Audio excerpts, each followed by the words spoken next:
This gift of multiples that my wife Margot Crutchfield and I were fortunate enough to donate to the Taubman Museum, it's about a year or so ago, maybe longer, came from a bunch of different sources. I have been interested in multiples for as long as I can remember. My interest in multiples comes in part from sort of that 60s moment that was my first real interest as an art history undergraduate student in the 70s. So the 60s moment in the art world, this was a moment when artists, think about the minimalist artists and so on, pop artists, who they decided they were going to take art off its lofty pedestal and they were going to make art for real people. They were going to get rid of this sort of burden on their collective shoulders of making tchotchkes for the super wealthy. So there's my favorite when I teach art history classes about this, I show this clip from, it's a documentary about Avalanche magazine, which was one of those 60s, 70s magazines, and Vito Acconci is speaking. And Vito Acconci starts talking about multiples in this. And Vito's line, and he has this great raspy voice, he's passed away now, but he had this great raspy voice. He said that, we were going to show the art world, that we were going to take it over. We weren't going to make stuff for those rich collectors. We were going to make stuff like videotapes. Videotapes. So we were going to sell videotapes. That way, just like pop stars, like the Beatles, could become wealthy people by selling records that were $2.99 each. So nobody was really put out. This was a way to get art to the masses. Of course, the museum world quickly learned how to sell these things. And while our intention, Vito goes on, was to make this available to the masses, the gallery world quickly learned how to monetize this in a way that we hadn't imagined. And ultimately, our revolutionary act by making multiple copies of videotapes for them to sell as artworks sort of came back to bite us, because all it did was prove that the gallery world could monetize and sell anything for extraordinary prices, and who are we to pass up the money, is basically the line. So before certainly Vito was around, in the early 60s, there was my favorite artist, as you know, I did a show here several years ago of Yoko Ono's work, is Yoko Ono, and she was part of a group of artists from a co-op, I guess, called Fluxus. And Fluxus was run by this guy, George Machunas, who he would go up and down Canal Street in New York, where you could buy cheap plastic containers and electronics and buy all sorts of things, and then have artists design things with them, which he would have people make in multiple sets. And he had a subscription list. And things were like, I have a piece, one of my favorite pieces in my own collection of Yoko's, is called Self-Portrait with Imaginary Frame. And it's a little tin mirror that's about that big. It's signed, it's written on it in her hand, self-portrait with imaginary frame, YO 1965. And it came in like a paymaster's envelope. They were rubber stamps that you got tweezers and like a typeset box, and you had to slide in to make your own rubber stamps. And it said Yoko Ono self-portrait on the outside on the rubber stamp, and that was a typical thing. I think originally they were sold for $3, which, there aren't that many of them around. But those are the kinds of things that I really enjoyed. And Fluxus, the idea that art was for everybody, art should be in everybody's home, it should be available to everybody, is really the kind of the aesthetic, the driving force of my interest in the art world. I had come from the record business, so it was a natural, the idea of multiples in the art world was just a natural fit. So I'm going to talk first about these Peter Norton collections. So the Sanford Biggers Cheshire Smile here from 2008. The Carol Walker, Freedom, a Fable, the pop-up book here, as well as, let's see, the Vic Muñoz, Medusa, and I guess, I'm sorry, and the Peter Coffin here are all gifts from the Peter Norton Family Foundation It's changed its name over the years due to divorces and remarriages and so on. But for many years, and I think it was in the late 80s that it began, Peter Norton, computer gazillionaire, Norton disc doctor and so on, was an art collector with his wife. And every Christmas for many years, they would commission one of their favorite artists to create a piece in multiple. And these editions, I think, were generally between 2,000 and 5,000 pieces, depending upon how the Norton's list of lucky recipients grew. These recipients were curators, artists, museum professionals, collectors, and other people just lucky enough to fall onto this Norton's radar and get this gift. Every year, there are several of them in the gift that we gave. And so these things were made specifically by an artist who was typically an artist who was just a rising star. And they were made very much with the idea that they were going into homes of people who were art world insiders.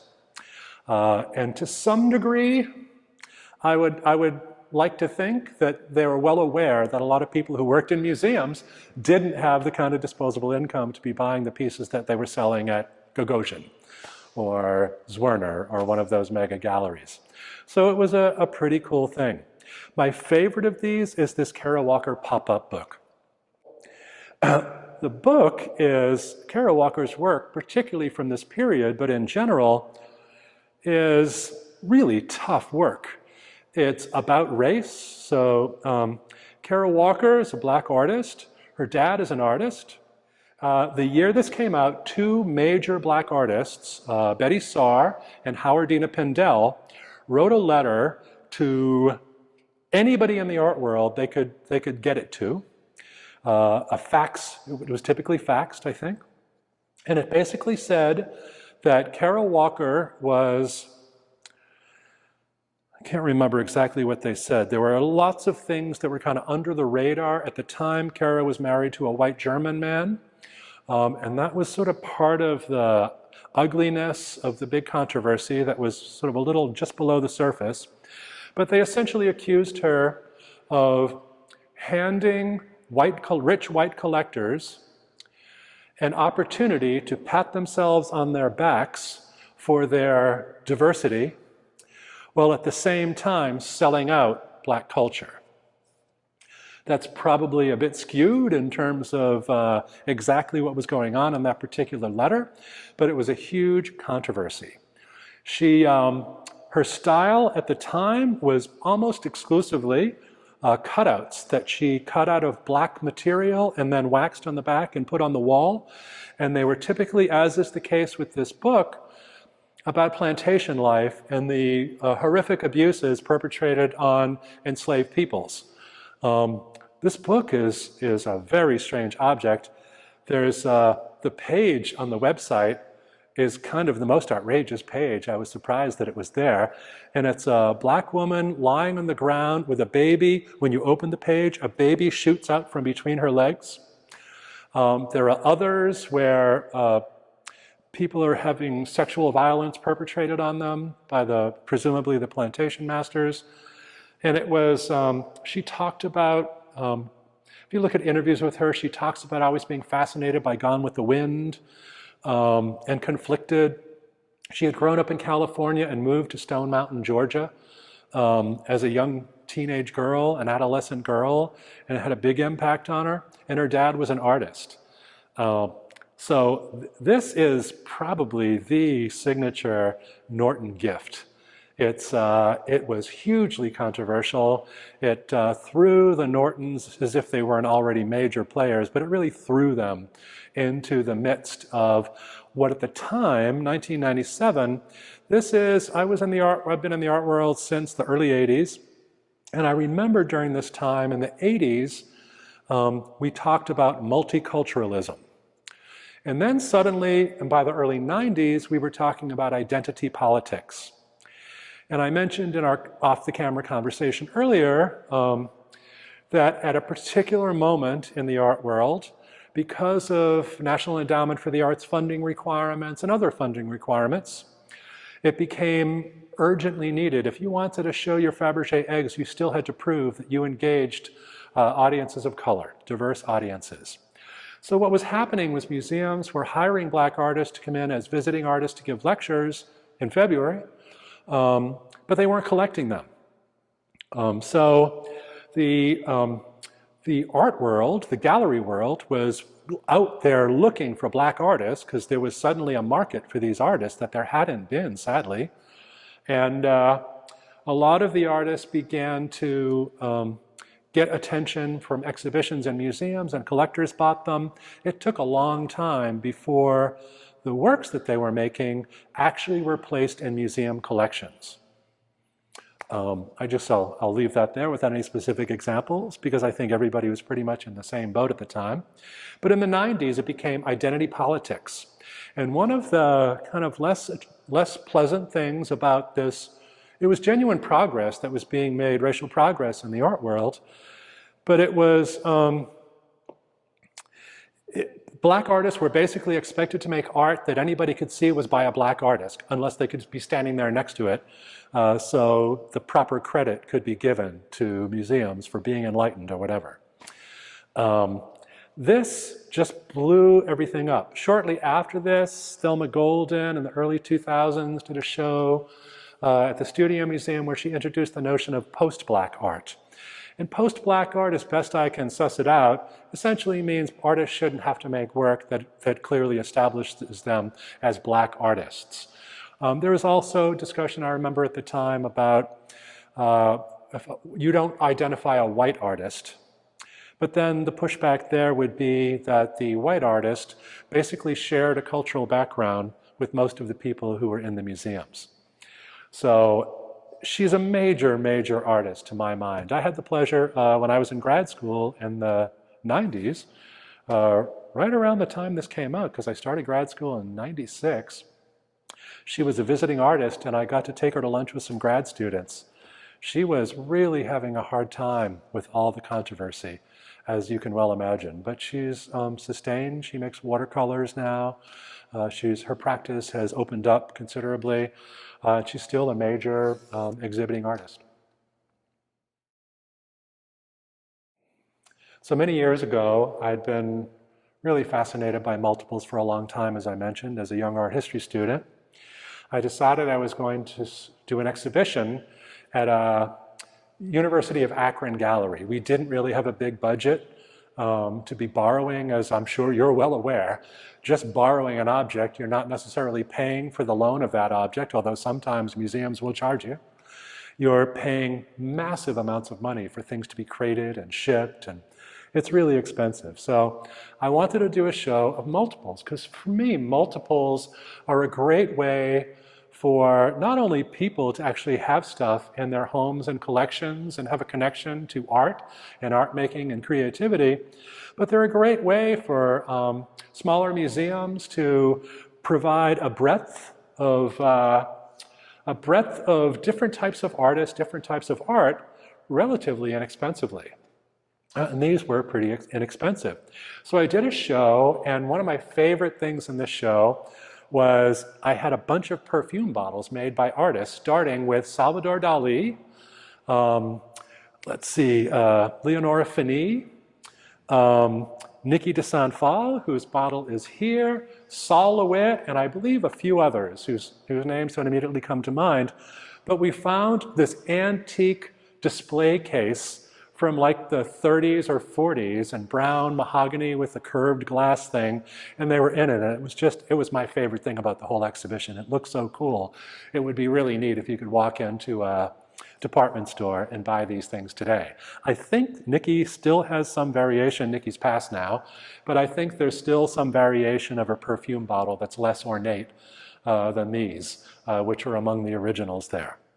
So in that sense, one of the things that was so great about it is that art entered the homes of women, presumably, who were buying perfume and just thought it was a cool bottle, and they would have an artwork in their homes, which was really neat.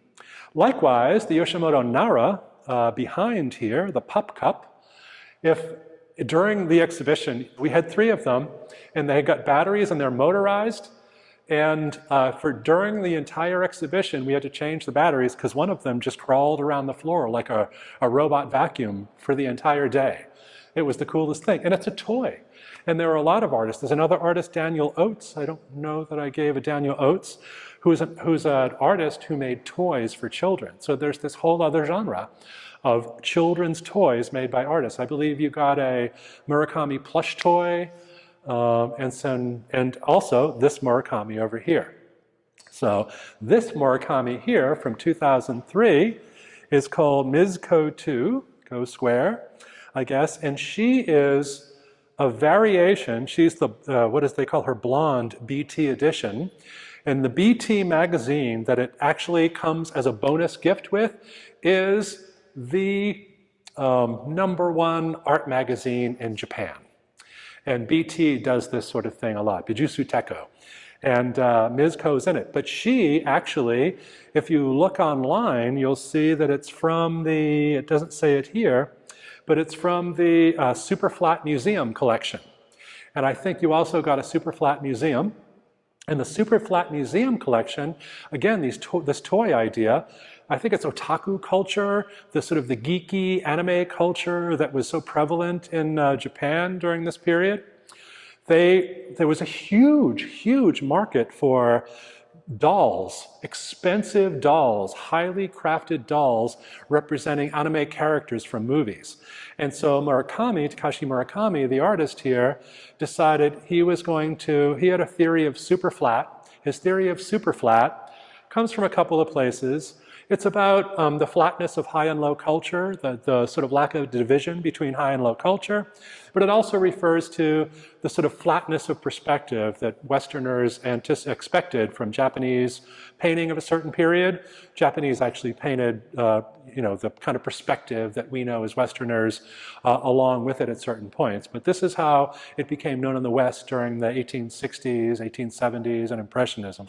So Superflat he has a PhD in art history and traditional Japanese painting, but he makes this stuff in the spirit of Warhol. In the original Superflat Museum, there are little boxes, probably a little bigger than a cigarette package, and it includes a couple pieces of candy and a free Superflat doll. I think there are 10 of them, if I recall correctly, that came with the collection, and you could take each one out. And I loved that. And part of why I loved it is because the Superflat Museum, as a concept, actually goes back to what I would consider to be, it's not the first multiple, but I really consider it the aura multiple, the mother of all multiples, and that's Marcel Duchamp's Boîte en Valise.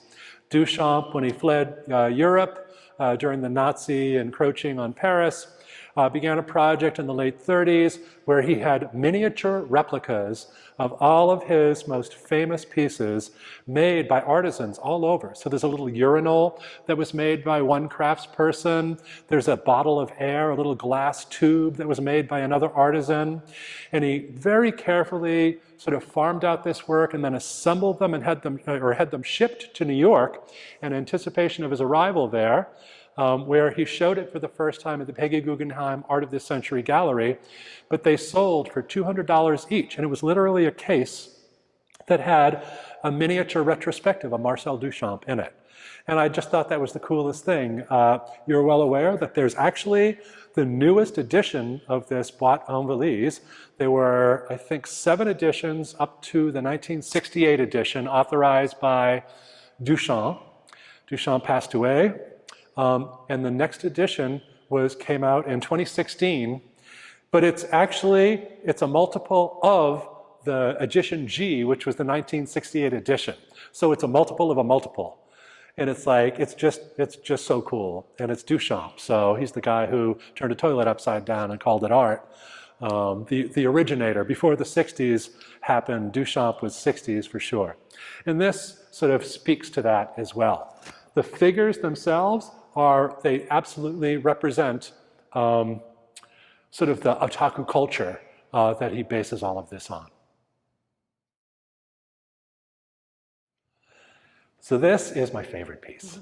This is Jasper Johns, one of the 2 greatest mid-century American painters, still alive. Robert Rauschenberg, his partner for a brief period, is the other. And they were in that sort of in between abstract expressionism and pop art. Jasper Johns made this piece in 1971. It was a lithograph on paper with watercolor pigments and brush and plastic case, but it's a Gemini GEL exhibition and Gemini and Technics print show at the Museum of Modern Art, and the catalog came. This is a catalog, so that's the catalog for the exhibition, Technics and Creativity, but they commissioned Johns to make this piece.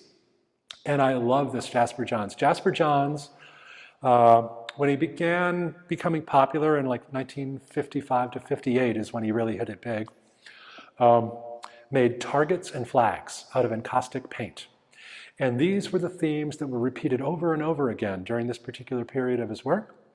And I remember having this epiphany as an art history student when the instructor informed us that this had to do with signs, the signifier and the signified. So this was a big thing in art history in the late 70s, early 1980s, structuralism and so on. And so signifier and signified are like the famous Magritte painting, Ceci n'est pas une pipe, this is not a pipe. It's not a pipe, it says, and it's a picture of a pipe, because it's not a pipe, it's a representation of a pipe. So it's a signifier for a pipe, which is the signified, and together that triad makes a sign, or the dyad, the signifier and the signified make a sign. And Johns kept making targets and flags because targets and flags collapsed the signifier and the signified. There was no difference between an image of a flag or an image of a target and an actual flag and an actual target. We may think that a flag is made of cloth and waved in the air, but a flag is simply a symbol. Right? Likewise with a target, we maybe think it's on cork and you're running through drunk people to get past it, we're throwing darts, but that's not the case either. And the paintings were just radical because in the moment of abstract expressionist excess and gesture, they were made with encaustic paint, which was hot and applied hot and dried so fast you couldn't have a gestural stroke like that. So the other thing I really like about this is, again, I work on Yoko Ono as my primary subject as an art historian, and Yoko, from very early on, made what she called add color paintings. I have one at home called Touch. But the add color paintings were paintings that were blank canvases, and you were meant to color them yourself. So when she did performances, she would have a blank canvas and a bunch of paints, and audience members would make a painting during the performance and stuff. I actually toyed with the idea of taking this to Yoko and asking her to color it in for me. But then I thought to myself, she might not like that. So I don't know, she might have been okay with it. But that's like, I just love this piece. I bought several of them and gave them away to friends, and one here. I still have one that I treasure that's in a frame at home. These are from a collection of Illy cups. Illy is an espresso coffee brand. I'm sure everybody knows the name. And for many years, they've worked with artists to design espresso cups. And these are the cups made by Jeff Koons. I actually recently acquired, they're not that new, but I recently acquired another set of them called Broken Cups by Yoko Ono. And there is the Japanese tradition where you have a cracked pot, you fill it in with gold, and you highlight the flaws.